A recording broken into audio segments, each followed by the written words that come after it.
and welcome to Visions. I'm Ina Sigal and our guest tonight is Chiara Tino, who's a Reiki master and an author.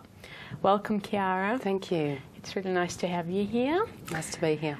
Okay, so you do quite a few things and you have a lot of modalities under your belt, so to speak. Can you talk a bit about them? I'm a Reiki master. I teach Reiki and I practice Reiki. I teach spiritual healing type chakra balancing workshops as well. I run those. I practice Reiki, I teach meditation, and I write. Well, quite a few things. So how did you get started? What prompted you to start to do this kind of healing work? Well, I was around 29 years of age and I got quite ill.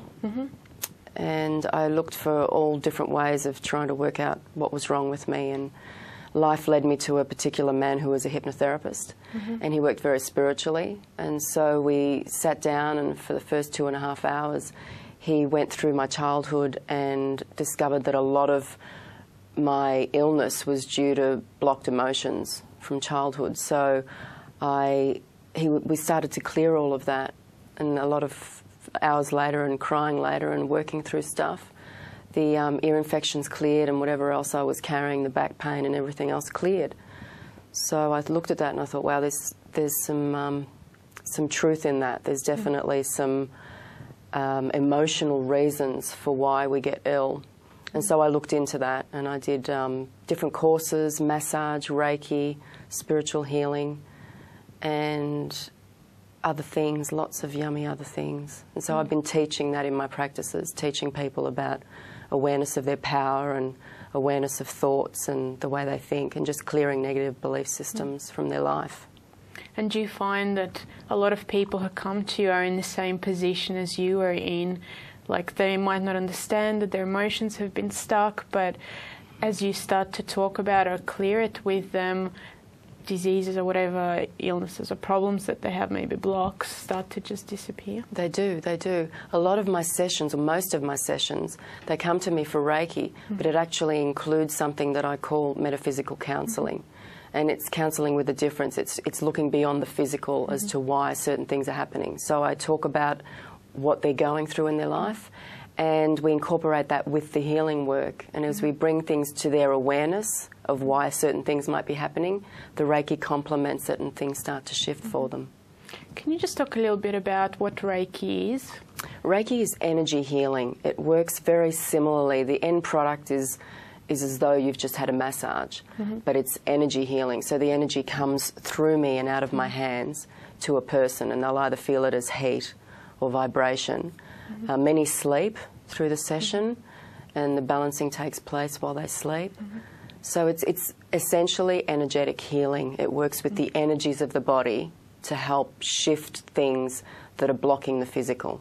So you touch the person just gently? Yes. But Reiki, you don't massage them? No, not at all. Not at all.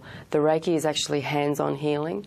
The chakra balancing is actually, you work above the body. So you're working with the auric body as opposed to hands-on gentle healing. And the person remains fully clothed as well on the table. So what exactly happens when a person comes? They come to you, and do they tell you their issues, or how do you find out, or do you tune in? Can you talk a little bit about it? I do a bit of both. They come to me usually for pain or depression or chronic fatigue, and they'll sit down and I'll say, okay, what's going on in your life? You know, what's been happening? What brings you here? And they open up, and I always try and I create a safe space for them to open up. Some people are more open to sharing than others. I always get a sense of where they're at as to what I can say. Yeah. So they always share with me, and as they speak, I get certain insights into where their issues stem from, and we talk about it from there. And again, it's about what they're open to hearing as to what I say, and then the healing comes thereafter. Sounds like a really nice way to look at your issues and to work with them. Absolutely. Not just nice, important way. And they walk out feeling very floaty and a lot more balanced than when they walked in. It's always nice. So a lot of my practicing is teaching people about living more in the moment too, and the breath, working with the breath. Yeah, which is a very important part of life. Absolutely. And most of us don't breathe deeply enough, which is why we get caught up in the stresses and illness starts to set in. Actually, a lot of illness is due to not breathing properly. So, yeah, I focus a lot on the importance of breath. Okay, and you also have a book. Can you talk about your book and how you began writing it and why you wrote it? My book's entitled Awakening the Awareness Within. I wrote it about 7 years ago due to the fact that I was seeing signs around me. I was finding that the universe was forever communicating with me, and I would see signs in every way, shape or form. I'd see them on number plates, on billboards, I'd hear them in the words of a song. They would literally be answers to questions that I was thinking in the moment. And at first I thought, wow, that's trippy, you know, that can't be happening. And in the end I'd find that, yeah, they were answers. And I decided to write the book as a result of laying on the beach with a girlfriend one day, and we were talking about emotions, and we were talking about how emotions are purely energy in motion. And we can either live through negative emotions or positive emotions. And as we were laying there on the beach, we watched a skyrider in the sky doing its thing, writing something. And in the end, he'd actually written E-motion. And we were actually speaking about emotions. And my girlfriend looked at me and she said, "You've got to write a book about this. This is something that people need to be aware of, that answers are everywhere." So... yeah, so that's how the thought of writing the book began.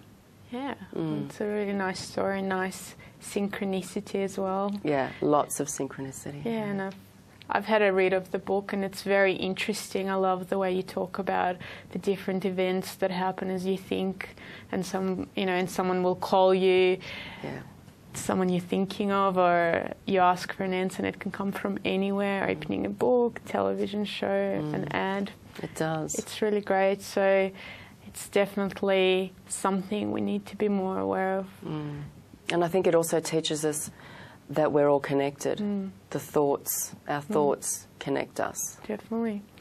All right, we'll talk about it even more soon. Now we have to go to a short break. You are watching Visions and we will be back with you very soon.